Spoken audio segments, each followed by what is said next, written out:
Hello, West Michigan. This is Grand Tap Media Business TV. My name is Pamela Keim, your host. We are inside the Grand Castle Library today, interviewing a very special guest that came into town to do some promoting for a festival you don't want to miss. But she is a renowned chef. She's an author, and I want to pull this up right now. Meals from a Mitten. If many of you have not seen it, I just picked up my copy. She's been on over 225 TV stations. She is world renowned, like I mentioned, and she goes around and she promotes pretty much Michigan, all the wonderful things in Michigan. She has a blog and she does travel blogs. So I want to welcome to Grand Tap Media, Gina Ferwerda.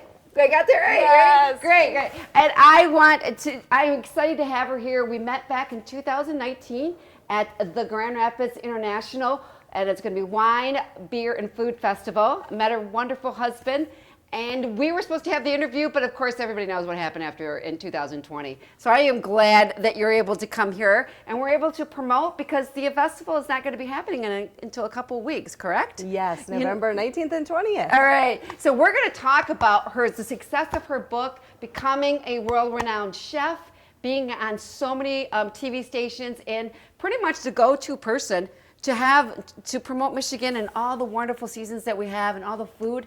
And I learned a lot by reading your book. I didn't even realize that we were #2 in all of our fruits and vegetables that we produce. Absolutely. And California's #1. Well, it is a big state, right? And they don't have to deal with the winters like we do. Right. They can grow year round. All right. So let's talk about, first of all, I know the book came out in 2018. It's still a major success. I walked right into Schuler's, our local Schuler's bookstore, to pick it up, and they knew exactly where it is. It's right out there. You should stop in and check it out, right? They're great. All right, so let's talk about, what happened? Like, wait a minute, you're cooking in your home, right? All of us do this. And then I read the story that you had some, your family recipes, and all of a sudden you start this blogging. And all of a sudden you end up on this competition at American, Good Morning America. And before you know it, you got this book and now you're all the success. So come on, tell us the journey on what happened here. Because a lot of people are doing similar stuff, right? Yes. Yeah, so cooking I've always enjoyed. My grandparents were commercial farmers, so large commercial farmers in our area. And I've always loved fresh produce and the whole, of course, Michigan's all about agriculture and tourism and automobiles. So I absolutely love the whole agriculture part of Michigan.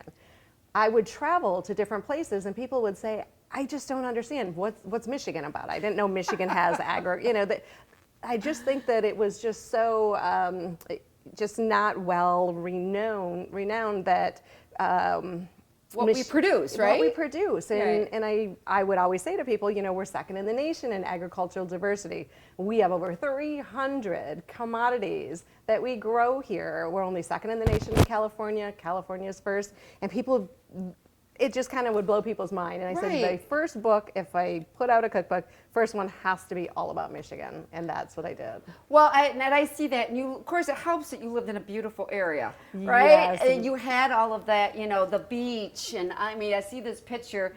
And I'm sure that's what you got your summers. Yeah, so my husband and I are business owners in tourism, and so we live at the Silver Lake Sand Dunes and own hotels, RV resorts, boat rentals, beach stores. Like, we've had several things over the past 25, 30 years.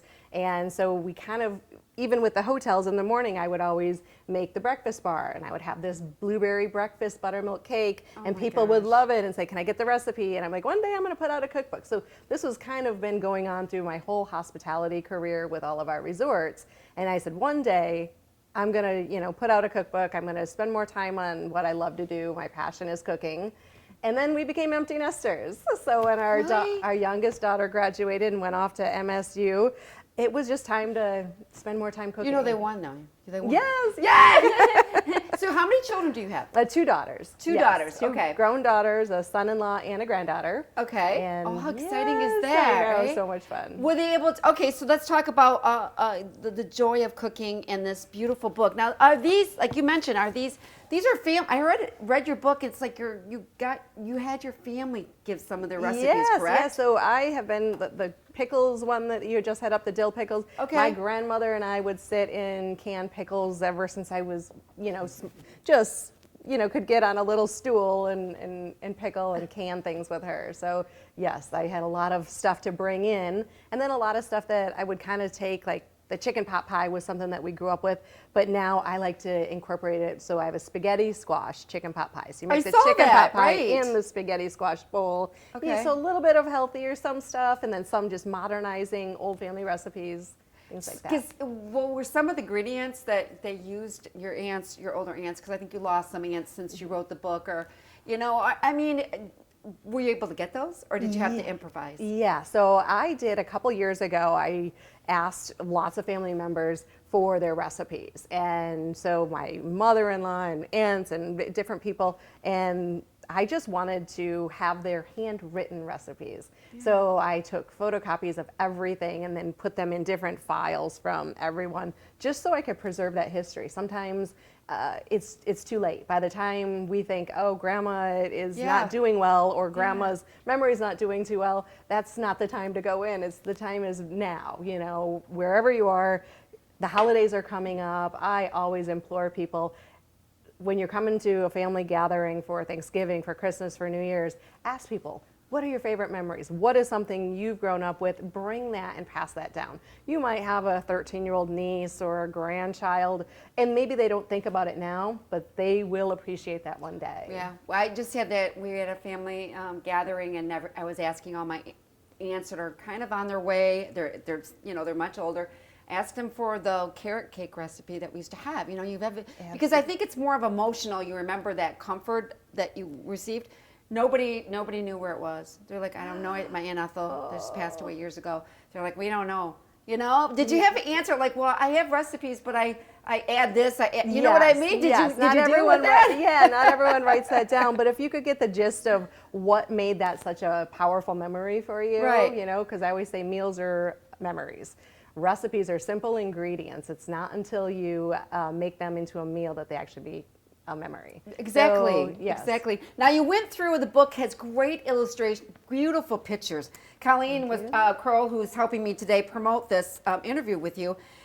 When I bought the book and I went home and I started looking through it, I'm like, David, that's my husband. If I didn't mention that before, I'm like, look at these pictures. Now, did you take some of these? I took all of the food photography in the whole book, so over 90% of the photos in there are mine. Oh my gosh! Yeah, so all the food photography and all the food styling I did myself. And may I ask, how long did it take you to get these things to look perfect? About a year to put the whole thing together. It was like you basically take a year off of your life. And people are like, are you going to do a second book? And I'm like, when I have a full year, yes, off. Well, and because it is a lot of time. Well, the pictures are, and most people are now going to video, right? Yes. But I was in awe of the beautiful pictures, and especially this one. Yes. Oh so my gosh! All of the chapter photos. Most of the chapter photos are from Todd and Brad Reed Photography out of Ludington, Michigan. Okay. So they were kind enough to allow the beautiful photos that start each chapter. Some are up in the Porcupine Mountains, up in the UP. Yeah. Some are the Sleeping Bear Dunes on the front of the cover. I have the Silver Lake Sand Dunes where I'm from in there. So yeah. Well, we always think of those pictures we see in magazines. It's like, oh, this has to be Vermont or Maine. And then you look, and I see on Facebook sometimes, I'm like, that's in Michigan? Absolutely. Do you get that around? I get that a lot, and that's why I wanted to not just have food photography in there. I wanted how beautiful Michigan is. I wanted people to understand, because someone once made a reference on TV that Michigan isn't known for its beaches. They just think of it as an automotive, state. Right. And I almost like, can I get their email? Because I need to send them some photos of Michigan's beautiful beaches. So that was part of it. It was the tourism part, it was the agriculture part, and it was just getting how beautiful Michigan is and what we have to offer for those that don't know anything about it. All right, so the success of your book, and all right, I want to talk about the 90 days of different burgers. Was it nice? Because we do burgers and we all get in the same rut, right? The same burger. How did you come up with 90 different ways to do burgers? So back in, my husband and I got married, 27 years ago. Oh, wow. And when we got married, we have a boat rental in the summer that we hire, high school and college age kids. And so I would cook for them. And so I started off with burgers, and that was their number one Request. and meal was always, you get a bunch of college-age boys, all they want are burgers. And of course, you can't just do the one burger, so just variations. So when I put the cookbook out, and even before that, when I started the blog, I was going to do 90 burgers in 90 days, and I did a segment on WZZM doing a 4th of July burger. Okay. And it just kind of snowballed from there. I was just going to do this blog for the summer of just burgers, because these were recipes I'd had for over 25 years, of all these burgers. And I finally, instead of emailing them one by one to people, it was nice to have them in one spot. But then the burger blog kind of took off from there, and then people are asking for healthy recipes, and then Good Morning America calls for a chocolate cake recipe. So let's talk about that. That's when I kind of expanded to not just burgers in the blogging, and then I kind of expanded to all types of cooking. But isn't traditionally, all right, let's talk, pizza is, I love pizza, but you know what? You just can't take a grilled burger and, the summer, anytime, It's anytime, yes. you can't. And most people, that's kind of brings us together is those burger joints, chocolate shakes, fries, right? Yes. And you know what I mean? So what's your favorite burger? Caprese. The What? caprese. So Caprese. tomatoes, basil, pistachio, pesto, mozzarella. Yes. Is that in the book? It's in the book. Oh, wow. Okay. Yes. All right. And then, all right. So let's talk about the chocolate cake competition that puts you on Good Morning America. Yeah, so she's made us famous on Good Morning America. I was going to think with chocolate cake, that is the American, besides apple pie. Absolutely. Chocolate cake. They were doing a National Chocolate Cake Day. They were doing a contest. Send in your famous chocolate cake recipe. And I'm like, I have a pretty good chocolate cake recipe. I'm going to send it in. I sent it in. It was a snowy Sunday in January.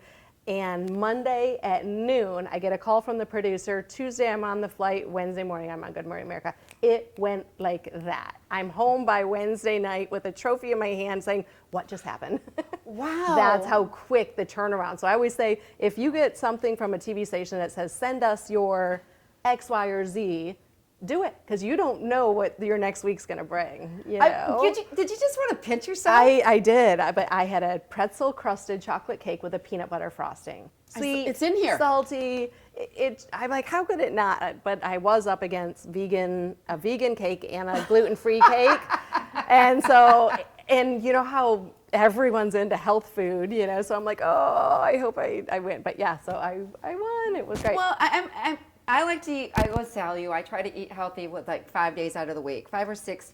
But when it comes to that Friday night or Saturday night, I want to relax. Absolutely. I want to almost like you've earned it. Right. You're dealing with that. All right. So you're on TV now, and you've been on the Food Network too? I've not been on the Food Network, no. Okay. No, all right. no All right. You've been on programs with ABC. You've been on Today's Show. I saw that. I have done a lot of things. They've promoted a lot of my Today Food Club. Okay. So I have lots of recipes on their website under the Today Food Club that people can check out as well. So. What now? All of us, all right. Well, let's talk about having a kitchen. Like your kitchen's fabulous. Thank I you. love to do that. Did that take a long? Did you always have that, or did you? I love your kitchen. Yeah. So I had my kitchen before I started blogging and doing stuff on TV. Okay. So all right. And how important is it to have? Like I have a smaller kitchen than I once had, and we used to entertain all the time in the bigger kitchen. I will tell you, but we just don't do the dinner parties anymore, and I miss them because everybody thinks you have to have this fabulous kitchen. You don't need to have a huge kitchen. I say makeshift something in your home. So it might be your garage that you kind of elevate. It might be an outdoor patio that you make cozy. It might be just somewhere that people just want to come over. They just want to have community. So Right. whatever you're making, or even if you order out and support those restaurants, have people over. Maybe play cards. It's just about getting together and just celebrating again. So how's your family doing with all your success? I mean, I listened to Martha Stewart one time give an interview and with her success, and she goes, the only problem that came up to, and maybe you experienced that people didn't want to invite me over to their dinner parties because they felt. Do you experience that too? I experience people, and if I do get invited over, they preface it with, I know this isn't as good as what you would make, and that people don't understand. When we cook for everyone, all day long, all year long, whether it's on TV or for my employees, because I cook for my employees in the summer. Right. All I want to do is have someone else cook for me. So never feel that way anytime you're around someone that cooks a lot, because they appreciate it very much. But what do you think the key is to being a good cook? You know, I say that people under-season their food. They just do. I find all the time people will say, you know what, we made chicken, just was blah, what. So I always say, you can take a bunch of chicken breasts, a bunch of chicken thighs, and then take several of your breasts or thighs, grill or put them in the oven, put different seasonings. You might do a taco seasoning. You might do a smoked seasoning on a couple of breasts. You might do stir fry seasoning. Season. That is just one of those things that if you under-season your food and it's blah. I don't know what to do with that. Yeah. I mean, to be honest, I have a cupboards full of seasoning, right? Yes. And I have no clue. And I was so happy. Let's talk about your new. She's come out with seasoning, which it was like God's like, here you go. Stop complaining. How, like you said, they under-season. Yes. I don't know what to pull out of the cupboard. I don't know how much, and even though it does say it, but a lot of it is aged and Yes. you keep it too long. Yes. So I always say, always go through and check your seasonings, look at dates. You always want to also, with salt, you never want to use a salt that's been bleached. Most table salts out there, you're not getting any of the essential minerals that you need. So unbleached, kosher, like sea salt, a flake sea salt, a Himalayan pink sea salt, those contain the natural trace minerals our body needs. Okay. So I would never recommend putting salt in your body, on your food, unless it actually has those trace minerals. So if you're looking at just a bleached table salt, throw that away. It's just not good for us. Well, The sodium. Well, what about the iodine they tell you have to have? You can get that in other ones too? Yes, yeah. Okay. So, All right, let's talk about what made you promote. Is it because I'm similar as somebody else? I have no idea. When I came out with the book, I have in there my house seasoning. Okay. So people would say, I absolutely love that recipe, and I made your house seasoning, and I keep it. But, you know, for me to sit and put salt together and garlic, powder and smoked paprika, it just takes so much time. Right. Why don't you just sell the book and sell some spices next to it, and then you say on page 86 you use this and you use that? And I said, well, that's another thing. It just takes time. When we have so many businesses. Spices are expensive. And, You want to buy the right stuff. Yep, and it just takes time to put them together. So I said, when I have the extra time, that'll be my next project. Well, 2020 came, and I was sitting at home, and I said, I think it's time to get this spice line going. Oh So, my goodness, yes. that is a wonderful idea. I love the packaging, and I'm so glad you did this. And they can find this on your website, Yes, correct? yep. So those are silver spices, and there's the picture of Silver Lake sand dunes on the label. Now, all right, you know what? When it comes to also having, let's talk dinner parties, because we're going to be having a lot coming up, right? Yes. People are going to be going to holidays, events, seeing their family. I mean, what does it take to put together a dinner party? What would you think? Because some people have too much stuff, like too many items, Right. and you get this whole thing, and you don't even remember anything that you ate. What does it take to put on a good dinner party, and how many items should you have? Yeah, so I would say it depends on if it's small. Is it an intimate? Are you doing 4 or 6 people, or are you really going, 12 plus? Okay. So I always say that the more people that you have, prep ahead. Okay, so make it super simple because you want to spend time with your guests. Okay. Okay, so doing stuff ahead and then making maybe something like a piece of fish that's only going to take a few minutes each side to cook and put out on the plate, and something also that doesn't have to be super hot. If Okay. something can be, I always say filet mignon is something great because when it's hot, it's great, but when it is just kind of at room temperature after you've cooked it, it still is such a tender piece of steak that it is a great dinner party, Right. Is meal that as what well. do people? Oh, I mean, you do your blogging. It's on is it Gnome? You have Nom News, yes. Nom So News? food news, yes. Yeah, so that's her food blog. news. Do people ask you? What are the common questions that people ask you, especially with your success? It's like, I want to have a good dinner. I know I'm not like you, but how can I just stand out? Like, Yes. what dish should I bring? Yes, I get a lot with that, and then I get a lot of meal prep. People do not have a lot of time. So Right. busy kids, even when they were at home working and their kids were next to them, doing schoolwork, they still didn't have the time because they were working from home. Parents were. Now that they're back to work, in some capacity, and with kids at school, if they have one full day, maybe a Sunday, what is meal prepping? And I always say, you can make a bunch of food on Sunday to eat all week long, make it super simple, and it's all about, seriously, it doesn't have to be my Right. spices, but spices, because that's what elevates meals, and that's also what differentiates. You can have a piece of pork and then take part of it, pork Right. chops or chicken or shrimp, fish. Just make different spices, but you can make the same thing and kind of reuse it throughout the week. So if I bought this book, right, and well, one thing about Martha Stewart did say, don't do anything new at a dinner party.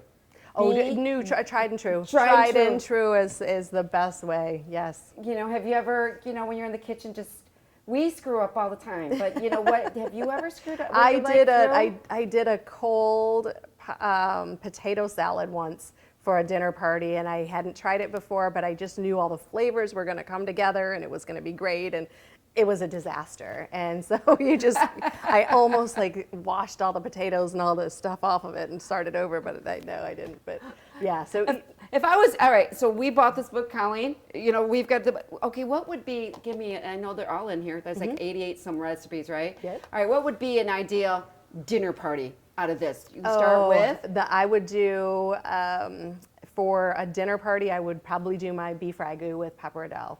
So noodles, that's a great pasta. It's rich, it's hearty.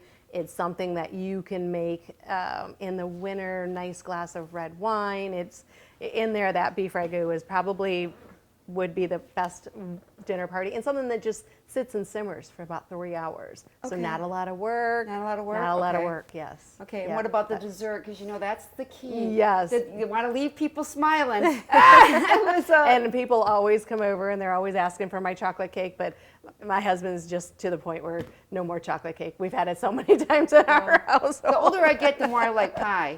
Yes, I yes. love cake too, but the older I get, I do enjoy a good pie. Blueberry. Yes. We're blessed to be here in Michigan With all the with blueberries, yeah, yes. apple. Yeah. And pecan. I know, and I have a buttermilk blueberry breakfast cake in here that doubles as dessert with some ice cream, and then you save the rest for the next morning with your coffee. What do you get That's asked the really good. most? Let's see here. I mean, you're like, I didn't ask her all the standard questions because I know she gets asked those all the time. Yes. Because I really, the show is really to promote, how we build our relationship and kind of get behind the scenes to get to know you better. Exactly, yes. And I don't mind asking those, but I'm just curious on I get a lot of questions about TV segments, how I film them from home, how do I Right. put so many out. I filmed over 50 from home during the pandemic in 2020. Right. That aired on over 200 stations in over 40 states. It was just one producer after another found out I could film from home and send them in. And that was the weirdest part because I'm not an editor, I'm not a videographer. I don't do much editing at all in your videos? I go into TV stations, they're live, they video it, I go in, I set up, I do my cooking, and away I go, and that was it. So when pandemic happened and they were like, can you film from home? I'm like, you want me to film myself, edit it, and send it to you, and you're gonna air it on TV? Like, it was such a learning curve, but I did it, and now I have like one more notch under my belt that I know how to do. So Correct. that was huge. Before we go on to this thing, I mean, did people look at Michigan and what do they think of Michigan? Well, like, are they still a state, or I can't believe, you know what I'm saying? Yes, there's varying. You'll find some people that have been to Michigan and they've been to some house up in Charlevoix and went boating, and they absolutely say the best things about Michigan. And then you find the people that have never been to Michigan, and those are the naysayers. Right. They hear about maybe a water crisis, or they hear about, things that are going Crime, on. or maybe areas. Exactly. Yeah. Oh my so gosh. that was, and I immediately loved to pull out my pictures. I'm like, these are the beautiful sand dunes, and these are our beaches. Look at the, blue water. So yeah, that was part of getting that book out there, is really kind of just highlighting what we have, and it's just gorgeous. Michigan That's why I is started the show. gorgeous. Was like I was not surprised. I was being out there networking, meeting all these people. I was like, we have fabulous people here in West Michigan. Absolutely. And let's tell about it. All right, now you're here to promote What are you promoting? Yeah, so the Grand Rapids International Wine, Beer, and Food Fest, November 19th and 20th. I'll be on the culinary stage on Saturday at 3 and 6 o'clock.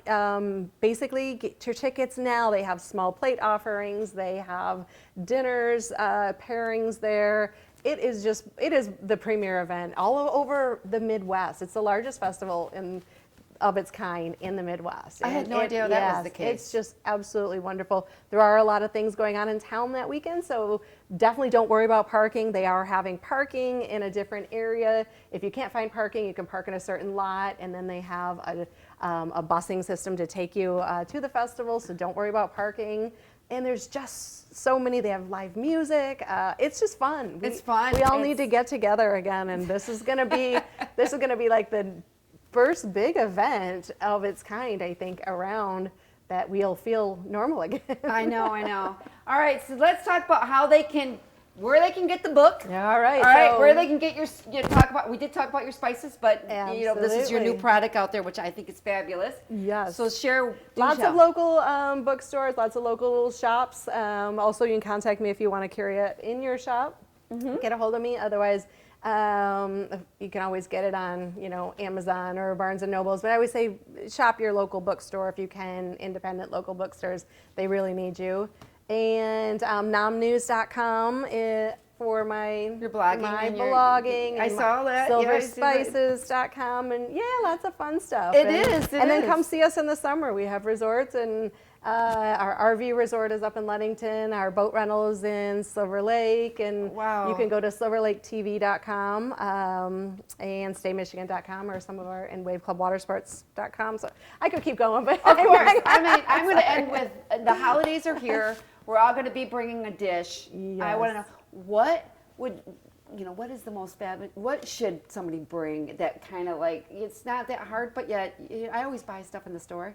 I will tell you that, but I have to bring some dishes in the events coming up. So what is a great dish to bring? A great dish to bring. Probably the number one thing, especially if you're going to anything for brunch or you're going to someone's, like say you're going for Christmas morning and you're going to your families and they're like, what are we gonna have for Christmas morning? I have a stuffed French toast casserole in there. I saw that. My cherry berry stuffed French toast casserole. Hands down the best breakfast that you can have for New Year's morning, Christmas morning, Thanksgiving morning, and you can make it ahead. All right, now, how do you fix when you overcook your meat? What would you add? Could you share with us what to do? Depends you don't on want to the throw meat. it away. I know, depends on the meat. Right. So if you overcook steak, that's just done. Like I'm a medium rare. I'm actually probably rare to medium rare for my steaks. Yeah, so that I definitely. Steak is one of those things where you're just gonna then, if you overcook that, chop that up, throw that in like your beef ragu, or make some chili out of it. You know what I mean? Something like that. And I always say with chicken, people are always really nervous about making chicken because it goes from being undercooked to dry quickly, especially if it's a breast. Pork does it too. Yes. Yes. So marinate ahead of time. I'm a big proponent of marinating. It just infuses flavor in, and then also helps the juiciness so you don't overcook. Good. And are you working on another book? I have lots of ideas for several books in the future. Yes. I bet you it's do. taken that time out of saying what year am I going to be able to fit that in. All right, we want to thank Gina Ferwerda for being here. Thank you. Check out her book, Meals from the Mitten, and it's beautiful, absolutely beautiful illustration. You're gonna love the recipes in it. All right, this is Pamela Keim from Grantat Media, and we will catch you next time. What did you think of this castle, real quickly? Oh my goodness, this library is amazing. I just want to sit down and just start reading. Wow. There's many cookbooks, and we're going to be doing her book dedication, and we will be posting it out soon. So have a fabulous day, and we'll catch you next time. Take care.